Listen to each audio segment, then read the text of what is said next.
All right, so we've got the design part, which is where your business application is, and we have a business criticality field on here, right? So Yep. that's known. We also have it here, and we also have it on the service offering. Okay, so just kind of three places where it occurs.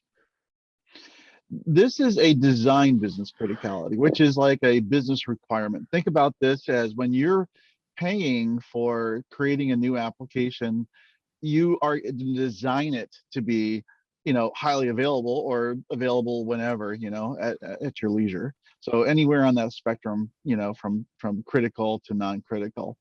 So that's going to really dictate how much money you're going to spend, and really sort of what you're going to have the team do, especially if you have a DevOps team, who's going to carry the beeper. So that's Right. going to be sort of an indicator of downstream impacts. Can I ask a quick question? Do you feel that business application and application service, I know they don't have to be one-to-one, but that at least as a starting point in general, we feel like there's a footprint of one in the other, and that they are closely aligned? Yeah, they're closely aligned, and it's one to many, because here is the first place where we store environment. So you've got your non-prod, your prod environment. So prod, testing, dev. So all of those environments are indicated. And also, if you deploy the same business application in multiple, let's say, data centers or regions or buildings, you'll have a different application service in each one. Okay. And that really pertains to its footprint. So this is decomposition. Okay. Right. But it's based upon environment more and or geographic location more than it is a concept of we need multiple services. It could be that we need multiple services to deliver that business application. But in general, you're saying the decomposition happens as a result of the things you just mentioned. That's right. That's right. Yeah. Understood. You will have dependencies between them. So if you do, for example, have this application service that you define, you deploy on its specific hardware consisting of its specific software. This is decomposition, but you can have dependencies between them. Okay, so if they are dependent on one another, and they're not, of course they're not going to be dependent on themselves. That would be ridiculous. But if they're like, there's an LDAP application service, or a sales tax calculation application out there that you call out to, there's a depends on relationship that could exist between them. Okay? Would you do that? Would you make that relationship at the application service level rather than the business application level? Or could it be because both? this is purely design. It can be here as well, right? Business apps can refer to themselves, but this is pre-build and pre-deployment, remember? So this is purely a design view when you're looking at architects saying, what other types of apps out there do we actually depend on? That differs from the deployment picture, okay? So we want to separate the concerns. The line, vertical and bottom, this is the dev component, dev and planning. This is the ops component. So you got to separate those two worlds. We do have our separate models, and we need to segregate though, but relate them, What happens when you're where we are, which is 6 months in, and EA is expecting the design domain and all the applications that we manage that are already deployed to be part of their domain and part of the business application inventory, I'll call it.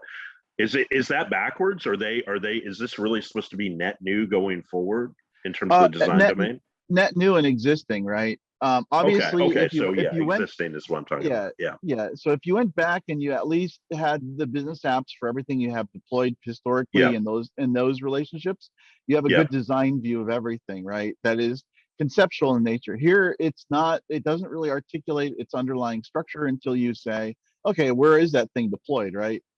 If it's not deployed yet, it's still being constructed. You won't even have that. Okay, you won't have an app service that exists yet. So you'll just have. So we do have this. We do have this. Yeah. And I was going to ask, because I noticed the new model does not have a direct relationship between business application and application service. It is still direct. It's a. I get into a lot. It's purely an optional stop. Okay, SDLC. think about the development going back to this picture. So this Yep. is the development teams basically breaking down the componentry of the business app for team assignments of what they're going to work on. If there's a bunch of Right. microservices, or in the first app we're going to release, there's going to be something called a config file that's represented here. Yep. And we're going to validate it before the config file gets deployed as part of an app service somewhere. Is that the same as the track configuration file that we have today? We bought a company last year called Sweegle, and we re-platformed them, and this SDLC component represents what we're managing there. Okay. And but it's specific to config file. Like what it does is we take a config file from a source repository, for example, as part of a CI/CD pipeline, and we bring it into the system. We decompose it into our system, okay, and then we break it apart. We evaluate the parts of the config file to say, oh, you know what, no clear text passwords, no connection strings without HTTPS. So we have a 1,000 validation steps on the config file before we allow folks to deploy it. Okay. So would SDLC component also include things like Kubernetes objects? To some degree, those are, again, at that dev design level, maybe they could represent that. But we introduced it because we have about 5 product areas that are going to be fleshing this out, and they needed a place to be part of this scenario. You know what I mean? Okay, so lots of DevOps use cases that are coming. Okay, that's right. cool. That's right. So that's kind of placeholder for now, and it will expand and get more elaborate as we go. But cool. Right. Yeah. Right.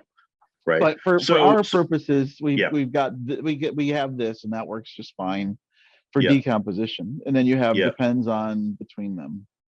So where does it help me contextualize where business criticality is important, where it matters? Because you kind of mentioned it against business application, but you said that was really in terms of prioritization. And that is what I think of when I think of business criticality. Yeah. How does business criticality come to be maintained in a way that will make sense in either the manage or the self-consume space? I'm thinking applications against application service or business service offering, or even business service.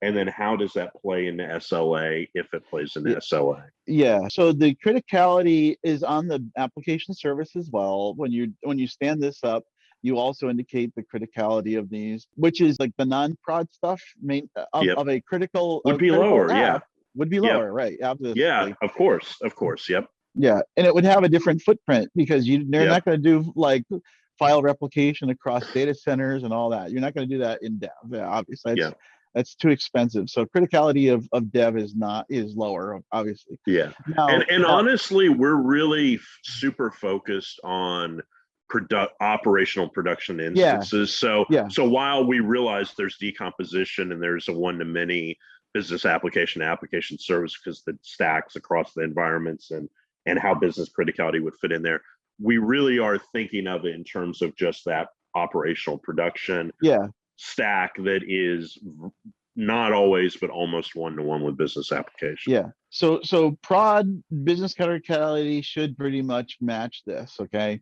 Because that is your design. That's sort of your representation of the deployment of of an investment for a high business criticality app, right? This is kind of the idea. Is there would there be a downside to changing the out-of-the-box list of values from low, medium, high, critical to match what is there against application service, the 1, 2, 3, 4?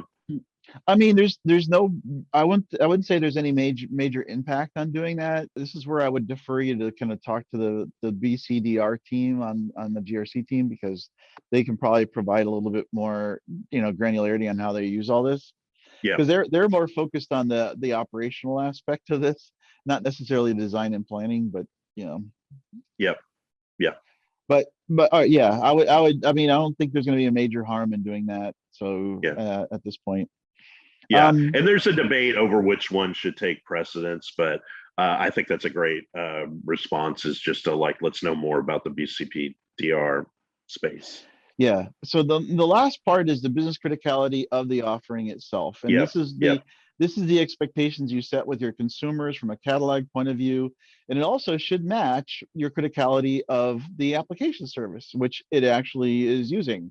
Yep. Now the criticality of services could be lower than how it's designed and implemented. So you can have a group of users that only come in, 5 days a week, even though the system is designed to be 24/7, Mm. so and you can separate out or tier out the different offerings for the different audiences.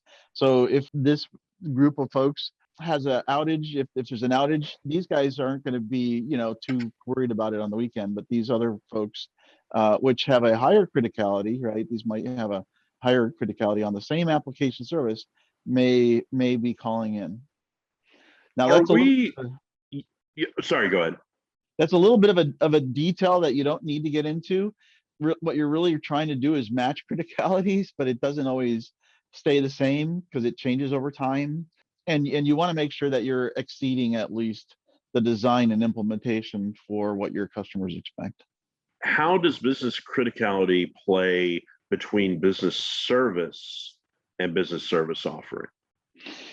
So it's a kind of a roll up. So we store that information about SLAs and commitments, criticality here, and then Yep. it rolls up. The service may have two different offerings, one that's low criticality, one that's high. That's fine. Yep. That allows you to tier your service into different criticalities. And those lower ones might actually go to another, maybe it's dev. Maybe you're offering up a dev environment for consumers and you still allow people to do tickets against it, and you just don't get out of bed when dev goes down. So then how is business criticality used to set SLA, or is it just it's a reference attribute and you can look at it and say, well, does this SLA make sense given this business criticality against the service offering, or is there actually a calculation that would happen there theoretically behind the scenes? Yeah, so the SLA is sort of joined in.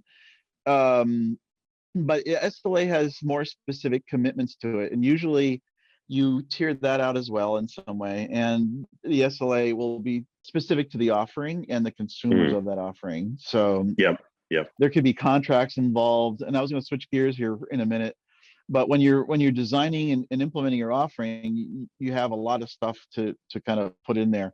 Have you used Service Builder before? Have you looked at that?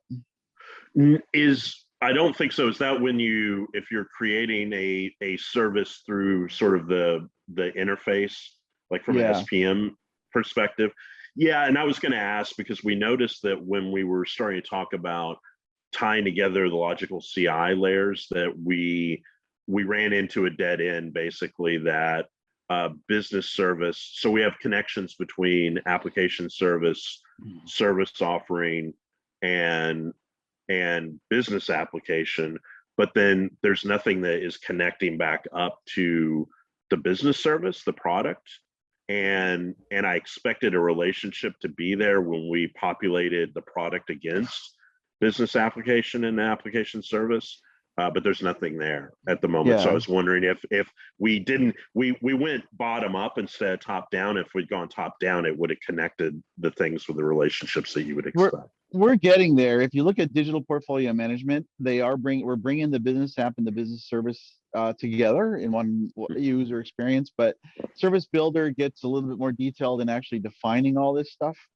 And so here's your business service that you're defining, Yep. part of the portfolio, and there's a status for it generally, and we have business cases for it. But we don't have criticality at the business service level. Note that it's Right. not there. So What there's you no do is concept of criticality or SLA at the business service level currently. no. It's Okay. for rolling up the what's going on with those services at the offering level, and that's where we get into that level of detail. So you can have multiple offerings per service. Obviously, you'd at least need one.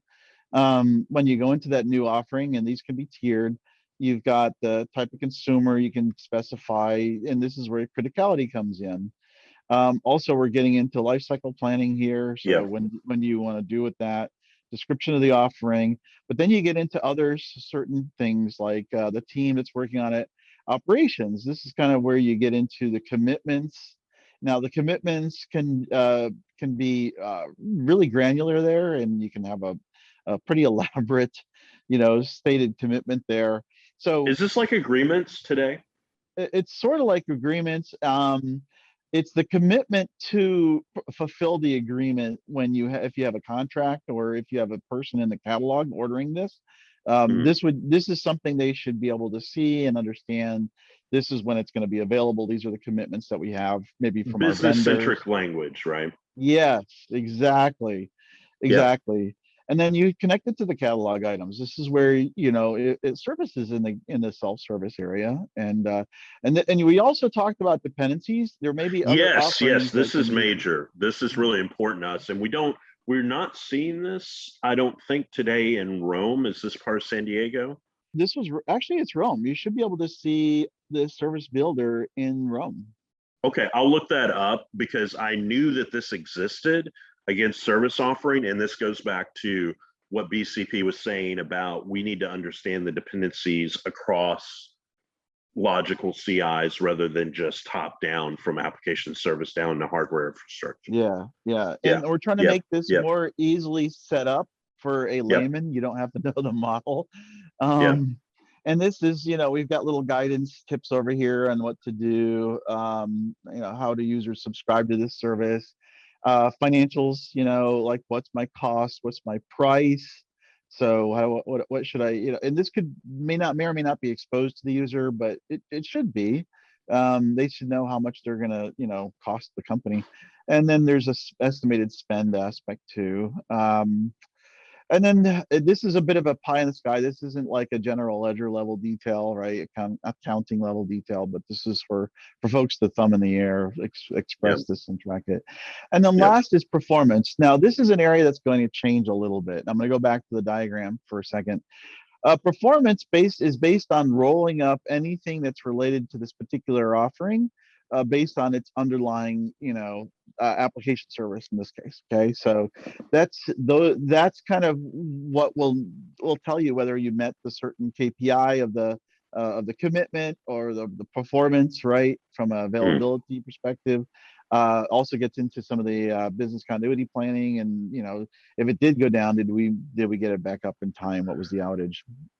Yeah, so that's Um, my other question is how at what level of logical CI do we stop seeing relevance to business continuity planning?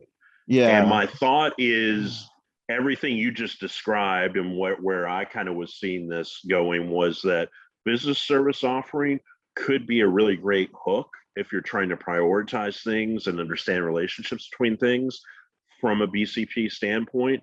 And I just don't know that business service or service portfolio or business capability, maybe business capability to a degree, but I just don't know that anything above the level of service offering has enough, is substantive enough to matter in terms of if you're looking for attributes to say this comes before this and we have to do these things in this order with this priority, right?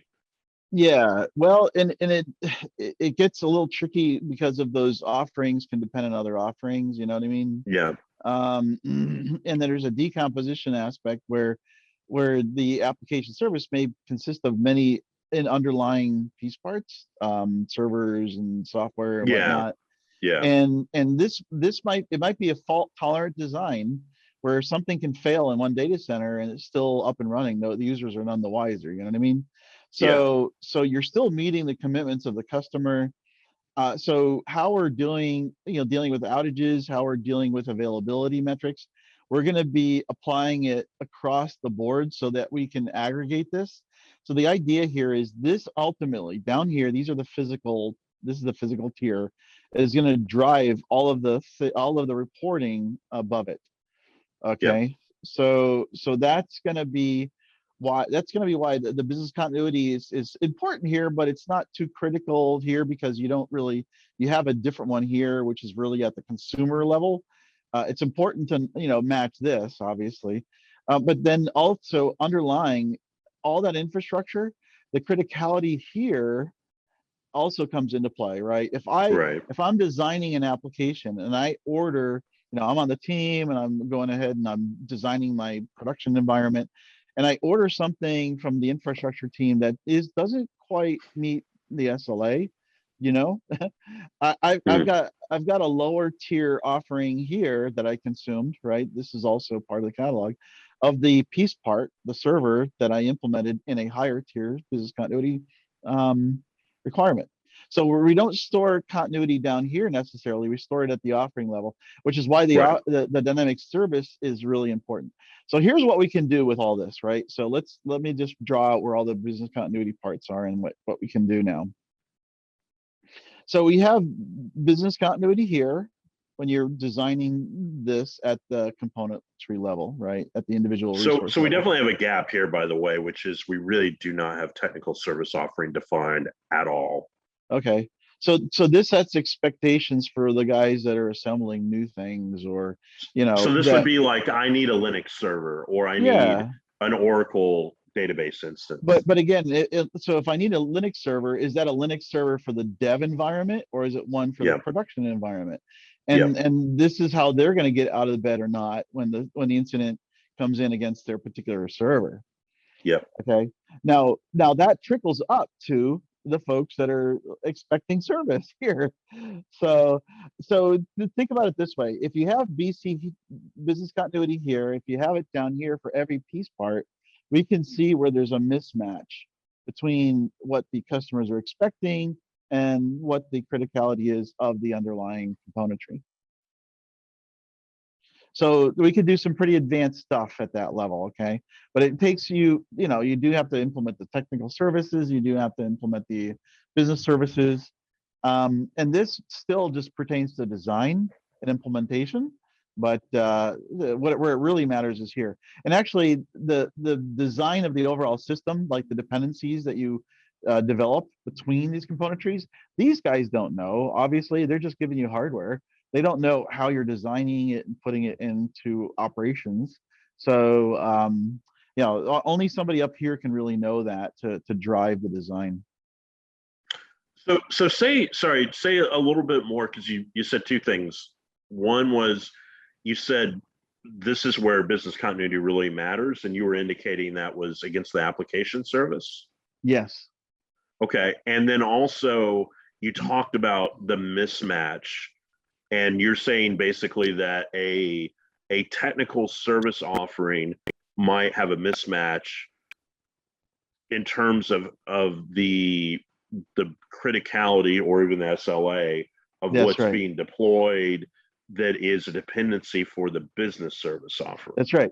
You can have 10 different services you're consuming. Think about networking and Mm, servers and databases and all kinds of stuff down here provided by different teams. There's a consumption provider sort of aspect here. But these mm. teams are providing a service that you're using now as a component within a larger deployed application service. So Um, what are the implications of that mismatch? Because I think this risk, speaks a little well. risk, So it yeah. Go ahead. Sorry. yeah, risk and Yeah. not meeting the SLA if there's a failure. Okay. And you're just saying it's normal that, like, it was your statement about these guys over here don't necessarily know what they're building the server for. No, So their SLA may be based upon what their turnaround time is, or what their expectation is of delivery of something that's independent of what business service it underpins. And so correct. maybe you have a most critical business service, but a tier of Linux server deployment that is not most critical. Correct. And therein lies your risk profile when you're looking at continuity, business continuity, DR planning. That's where that comes into play. Yeah. Now this is an advanced use case. This means you're going to have those technical services well defined, dynamic CI groups that pertain to the infrastructure, and you can trace these things back to the criticality here, and then of course over to the customer. But that's kind of where we're going. And the reason I Yeah. say that is we're changing how we're going to be tracking availability at this Mm. tier. So actual availability is going to be measurable at the individual componentry level. And but then it kind of trickles up here, and then it can be done here for metrics, right? Am I meeting my SLA even though it's not, available? I'm still okay because I'm still meeting my SLA, or did I breach it? Because I've gone down and I haven't met the expectations of my customer. I'll ask a very high level question, knowing that we really should have a discussion with the BCDR folks about their product. Can you do effective business continuity planning without having your technical service offerings built out? You can. I mean, obviously, you're going to do it here, and the architect's going to say, yeah, we designed the production environment with log shipping and multiple power supplies across data centers or whatever, right? That can certainly happen. But you're really relying on the architects to know the design and what componentry they're using, right? They have to know everything they ordered, in a catalog at one point, and how it's constructed. Otherwise, but the more isolated you are, let's say this is cloud, maybe your infrastructure is in the cloud. You still have to understand the SLA of your cloud provider, as even if you're not owning the server, it's a virtual server. You still have to know what your cloud provider is providing. So it's a very similar situation, with technical service offerings. It's just you're buying it versus having an internal people provide it. If you took both, sorry, I know I'm throwing ridiculous hypotheticals at you. If you took both technical service offering and business service offering out of the picture, and you just were dealing with business application service, is that enough to understand from a business continuity standpoint or DR standpoint what you would need to stand up in what order? To a certain degree. Again, it really relies on the architect's understanding, the design of the underlying components. But if this SLA is not there, because what we've seen is this SLA and that's really changes. what I'm asking. If SLA is not there, because that would have to be against service offering, right? You wouldn't have it against application service or business application. Right. Because these guys, you might have a network team. Basically, they said, okay, we're low staff, or we're going to lower the SLA of all our network gear. How do you know? How do these folks up here know that happened? Because you're going to evaluate this periodically. This isn't an operational area. Here you can still do operational, metrics here, right? You're doing that from availability on the app service, but that depends on all that underlying componentry. And there may be a lot of things. So one team can be your weakest link in the chain, but what we're trying to get to is a level of granularity and measurement so that we can find those weak links, right? If they change their SLA, they lower it, right? For the things I'm using. Wait a minute. Right. No, that doesn't work. That doesn't work because that's not what they expect. Right. Yeah, and that makes sense. What can you use to prioritize, and what can you use to determine dependencies? And that's why I wanted to take you through this, because this is how we're going to aggregate metrics. We're looking at changes to how we're tracking outages, and everything is going to be following this paradigm that I just walked you through. Okay, so it sounds to me like, because we're still in the situation where we have all our services aggregated in the CI service table and have not split them out into the technical service table and the business service table. I am going to suggest that rather than doing a behind the scenes migration, a lift and shift, that we maybe need to go through this interface when we create or move or migrate those services out of CI service and split them out. Absolutely. Would that? Yeah. Okay. Yeah, and that's why I wanted to draw those relationships. Well, and I wanted to draw your attention to this, because this is where you get into the what's really critical to be able to define on these things when you're defining them. The team that supports them, these are the support groups that are going to be, dealing with it. Here's the folks that are going to be subscribing to the service.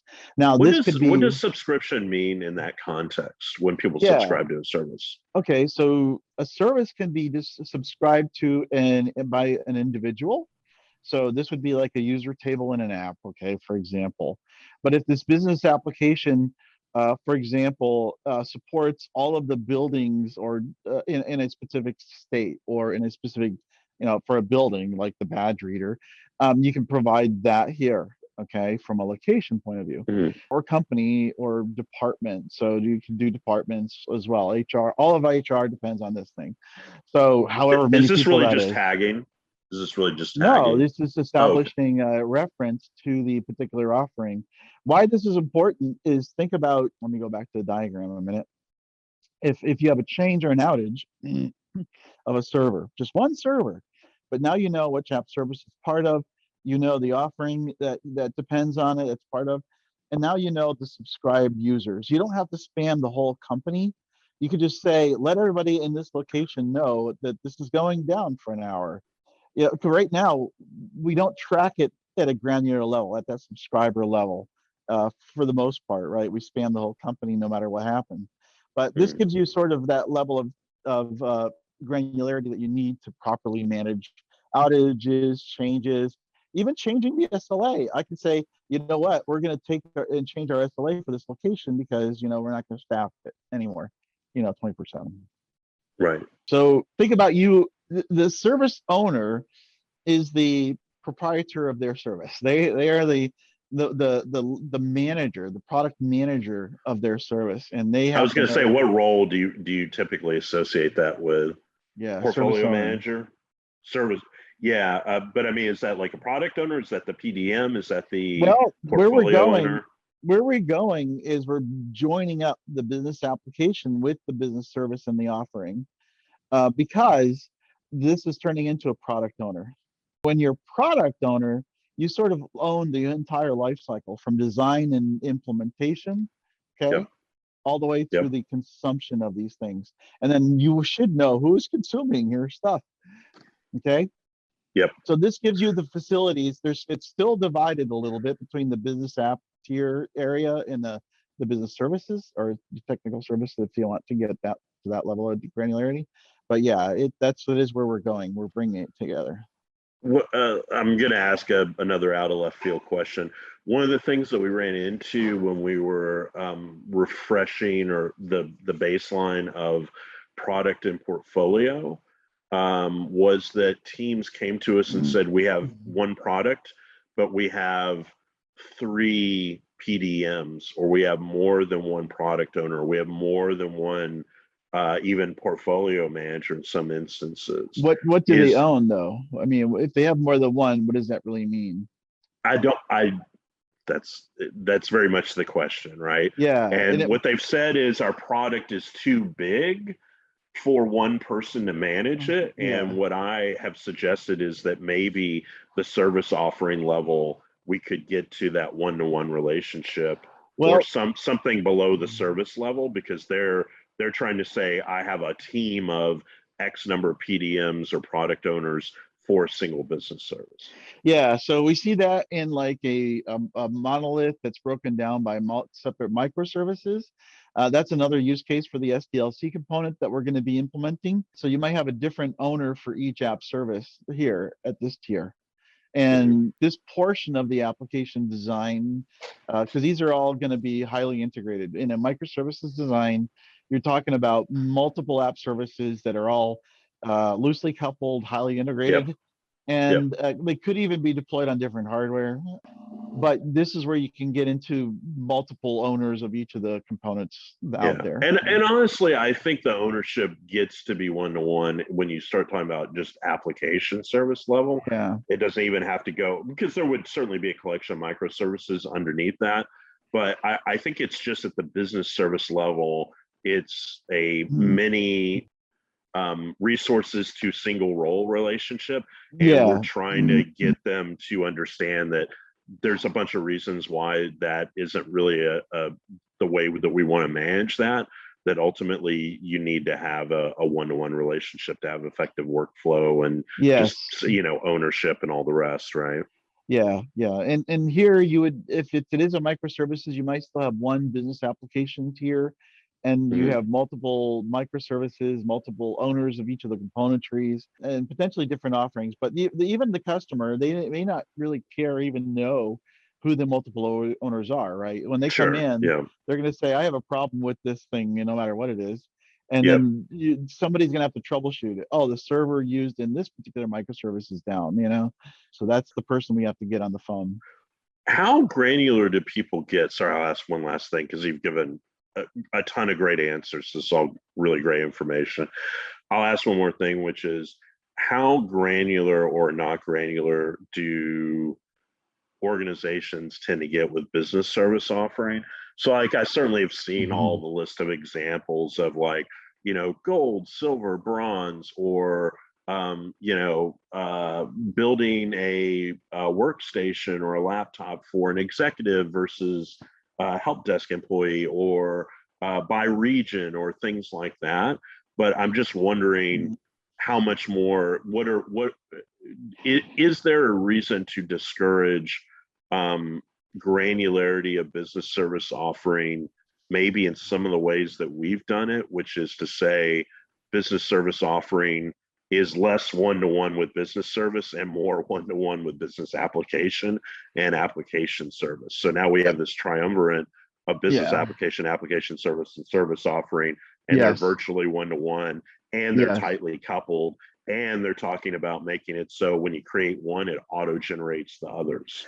So that is kind of where we're going from a product centricity point of view, that DevOps CI/CD pipeline approach, where they, a team owns the whole thing and usually have a product manager or owner. That is where we're going. The problem is historically we've had a huge separation between the dev world and the operations world and support world. So we're trying to join those together, but we're having to kind of drag some of the old stuff with us with regards to how we think about things. But the user experience should be more seamless, right? Digital portfolio management. If you haven't seen that, that's where it really comes together. Because I could say I own both the business app and the business service and everything related to it, right? So you're now triangulating on that app service again. And if you get these two parts right, the business app and the business service, everything else comes with. Okay. But yeah, and there's a white paper I wrote on digital product management, digital shift to digital product, that kind of articulates that. That's kind of where we're going. Okay. Yeah. If you could email me that link, I would appreciate it. Okay. Yeah. I know you have a lot of material out there. And whenever we have a conversation like this, you recommend something, I definitely like to go look at it because it's very informative. So. Yeah, and it is we're evolving slowly, incrementally. What really needed to do is say, well, what does the end state look like, right? When you're thinking about this product centric way of thinking, and in this model, and that's kind of what the paper represents. So, but yep. I know we're way over actually. So yeah, sorry for taking so much time, but I really do appreciate it.